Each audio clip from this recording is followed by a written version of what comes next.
I'm the Markman, and today we will showcase and review the McFarlane DC Multiverse Build-A-Figure of Darkseid. He is from the 1995 Justice League Task Force console game.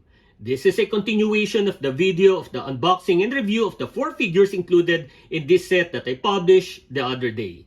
I posted the link of that review video in the description and comment section, so I hope you can visit it as well. So are you ready? Then welcome to the Markverse.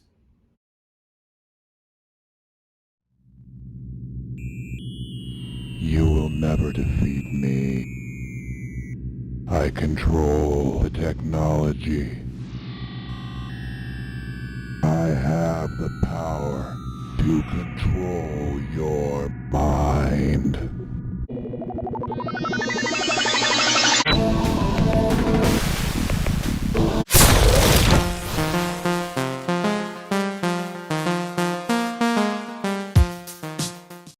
Darkseid is the main antagonist of the Justice League Task Force game, together with Cheetah and Despero. So we already reviewed the 4 figures that are part of this set, and each figure has its own Darkseid parts.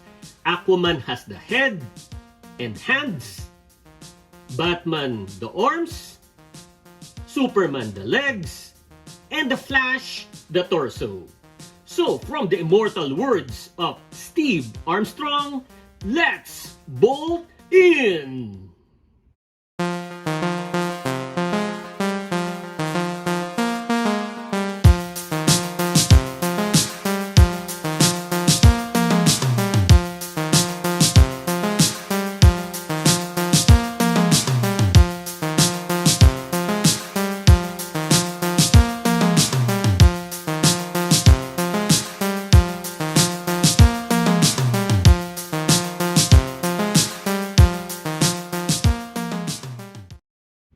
Here's Darkseid, and now let's take a closer look.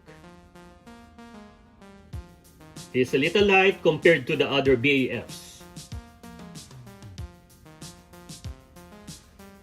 Basically, this is the same Darkseid as the Mega figure. The head is the same as the alternate one and its body sculpt. So if you miss getting the Mega figure, this could be an option for you because for me, this looks better. He has a darker color, which is what is in my mind when I think of Darkseid, and not the light blue one. This looks badass than the Mega figure.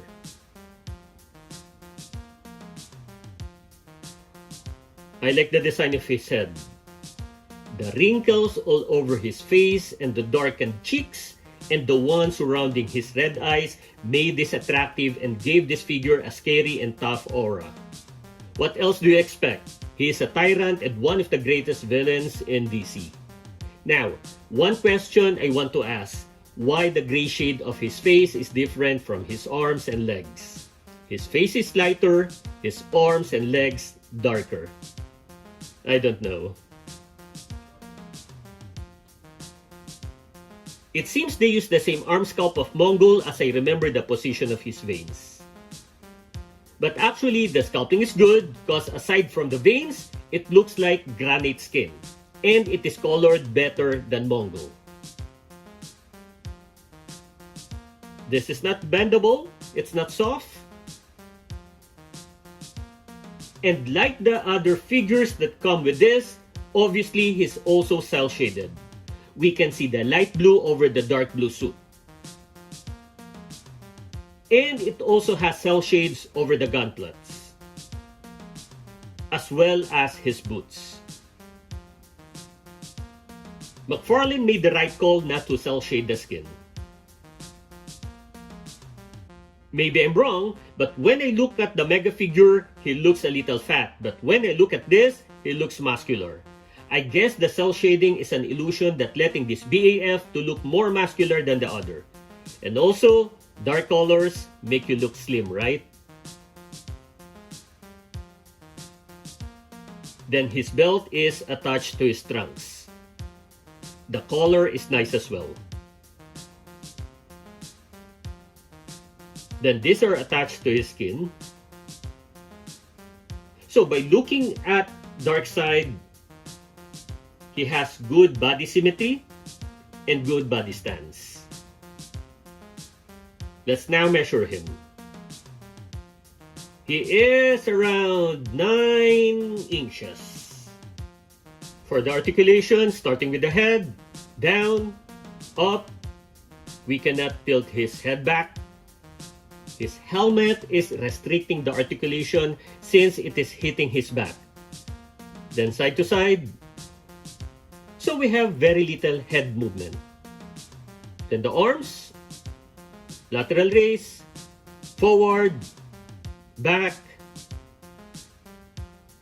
Many BAF and Mega figures do not have bicep swivel like this one. Let's try the elbow. It's stiff. It's only single jointed. For the wrist, we have full wrist motion. We do not have any upper torso hinge. But we can do a little side crunch. And forward and back movements. The torso and hips can be moved opposite directions.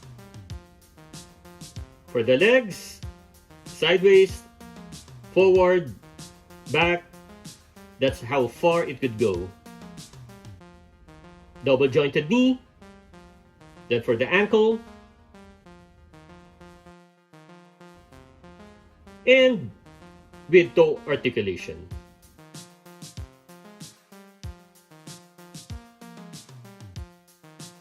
Then for the comparison, I just like to do this, Darkseid and Marvel Legends Thanos. I wish I have a Diamond Select Thanos because that's a better comparison because of the height. And speaking of Diamond Select, let's continue comparing him to my Diamond Select Hulk and Abomination.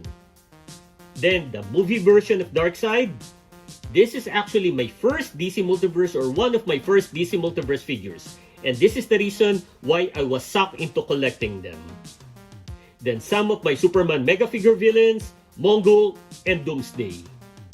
Then Batman's villains, Bane and Killer Croc. Some of my BAFs, Atrocitus, Frost King, and Solomon Grundy. Then with Brainiac, Lex Luthor, and the Joker. They're always included in the top 10 DC villains. Then with the 4 Justice League Task Force figures. So that's the comparison. I'm glad that I did not get the Darkseid Classic Mega figure because I did not like that. And this looks much better. Like I said, this looks badass. But would I still want a Darkseid in the future? Absolutely. Though I said this is much better, it's just comparing to the previous classic Darkseid. Because this BAF is plain and not having much of details in his costume. But that is because McFarlane just became faithful in his design based on the game. If they ask me what Darkseid figure I wanted, I will definitely say the Darkseid War version. That will be awesome. In regard to his articulation, as you have seen, there are issues. We should already expect that from a McFarlane Build-A-Figure. So, if you like this video, click the thumbs up button, please subscribe to my channel, and don't forget to push that notification button since I publish new videos every week. Again, I am the Markman. Thank you for visiting the Markverse, and always remember to pay it forward with kindness.